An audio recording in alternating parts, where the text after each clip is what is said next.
Yo les petits potes, ici Tom Pouce. On se retrouve après cette expo, la vidéo qui m'a pris pas mal de temps à monter. Et puis là, ce sera une vidéo un petit peu plus courte, parce que j'ai encore pas mal de boulot, des trucs qui m'attendent, des trucs que je suis en train de vous préparer. Et puis surtout, j'ai une vie à côté, du coup ça prend un petit peu de temps. Je cours pas mal, en plus on arrive à la période de Noël, donc pour mon village de Noël, ça me prend pas mal de temps. J'ai une prochaine expo à vous annoncer, ça va pas tarder, un truc énorme, une première pour ma part, donc j'ai sacrément hâte. Pas mal de choses se jouent en ce moment, c'est pour ça que je suis un petit peu plus long à vous sortir des vidéos. Aujourd'hui, on se retrouve pour l'ouverture des Funko Pop du groupe Kiss, dont je vous avais parlé il y a quelques temps. Ce sera une vidéo un petit peu plus chill. J'ai pas beaucoup de temps en fait. Et puis comme ça, après, je peux me concentrer sur les vidéos un petit peu plus grosses, qui vont pas tarder d'arriver. Voilà. J'espère que ça va vous plaire. Et puis surtout, si cette vidéo te plaît, le réflexe, tu mets un petit pouce et puis tu t'abonnes s'il te plaît, c'est très important. Ça me soutient beaucoup et puis comme ça te permet de voir aussi les prochaines vidéos qui vont sortir. Allez, sur ce, c'était Tom Pouce, allez à plus. C'est Funko Pop Kiss du coup, qui sont un cadeau de la part de Maeva, puisque je déteste qu'on me monnaie quand on se doit de l'argent, et en fait je préfère à la limite un petit cadeau, c'est plus sympa, ça fait moins échange de monnaie. Et du coup, voilà, le cadre n'est pas assez grand. Les 4 Funko Pop du groupe Kiss, qui est le groupe qui a bercé une grande partie de mon enfance. En fait, mon père était lui-même fan de ce groupe et me les a fait connaître. Quand j'étais gamin, je passais mon temps à les écouter dans ma chambre. Je faisais aussi bien criser ma mère que ma soeur. C'était plutôt drôle quand on y repense. Mais ouais, c'est un groupe d'époque mythique. Pour certains, ce sera ACDC. Et ben pour ma part, c'est Kiss. Je vais vous les ouvrir avec vous. Dans l'ordre, 121, 122, 123, 124. Qui sont vraiment très jolis. Que je vais ensuite mettre dans le décor. 121, 122, 123, 124. Donc, ouais, qui finiront dans le décor, du coup, ça peut être une petite touche sympathique. Alors, The Demon.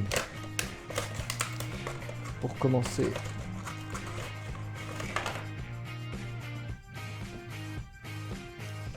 Alors. Ah, petit problème de lumière. Donc, The Demon. En fait, Kiss était vachement connu pour le maquillage qu'ils portaient et leur tenue de scène qui était assez cuir moustache, d'une part, mais aussi c'était relativement extravagant jusqu'à ce qu'ils fassent leur album Unmasked où on a pu les voir au bout du jour avec leur visage, des tenues un peu plus adéquates sans leur tenue de scène et voilà. Donc là on est sur Gene Simmons qui est le bassiste du groupe Kiss. The Demon du coup de par son maquillage et surtout parce qu'il était connu pour avoir une langue extrêmement grande qu'il était capable de tirer aussi bas et il touchait son nez comme moi je touche mes deux pieds. Donc, The Demon. Ensuite on a The Star Child, l'enfant des étoiles, qui s'appelle Paul Stanley. Lui, il était plutôt au chant et à la guitare, principalement au chant d'ailleurs.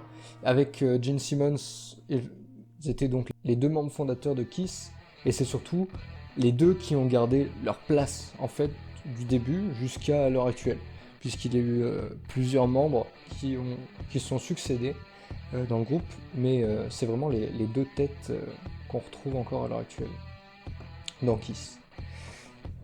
Voilà. 123, on se retrouve avec The Spaceman.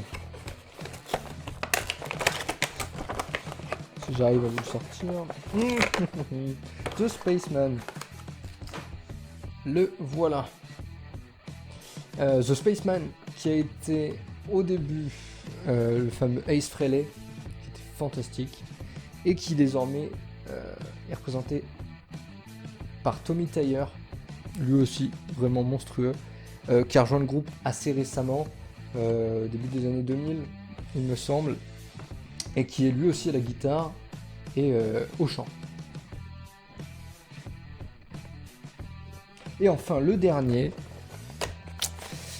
parce qu'il nous manque quelqu'un à la percu, on a donc The Catman, avec sa petite batterie, c'est énorme. Et ici, c'est Eric Singer, qui a, il me semble, rejoint le groupe encore récemment, je crois, pareil, début des années 2000, mais qui avait été présent par le passé. Pas au tout début, mais par le passé. Et donc lui, il est là pour la batterie et les percussions, et il doit chanter aussi un petit peu. Donc voilà, là vous avez le groupe au complet. C'est vraiment... Oula. Les Funko Pop, c'est pas réputé pour tenir debout facilement. Je crois que ça va être compliqué de faire tenir Paul debout. Et voilà, le groupe au complet. Paul Stanley a du mal à tenir debout tout seul, faudra que je trouve un truc. Mais je vais aller les mettre dans le décor, ce sera cool. Ça agrandit aussi ma collection de pop, puisque je commence déjà à en avoir quelques-unes. Pas énormément, mais j'en ai quelques-unes. Et puis non, je trouve que dans l'ensemble, elles sont sympas. Bon, elles ont quelques petits défauts comme toutes les pop, mais c'est assez correct. Il n'y a pas trop à s'en plaindre. Merci Maëva, du coup, pour ce petit cadeau, c'était vachement cool. Donc à force, vous connaissez la conduite à tenir, le bouton s'abonner et le gros petit pouce. Et puis on se retrouve assez rapidement. J'ai quand même pas mal de projets en tête, juste il manque un petit peu de temps. Donc ça arrive très vite sur la chaîne. Je vous oublie pas, c'était Tom Pouce. Allez, coupez!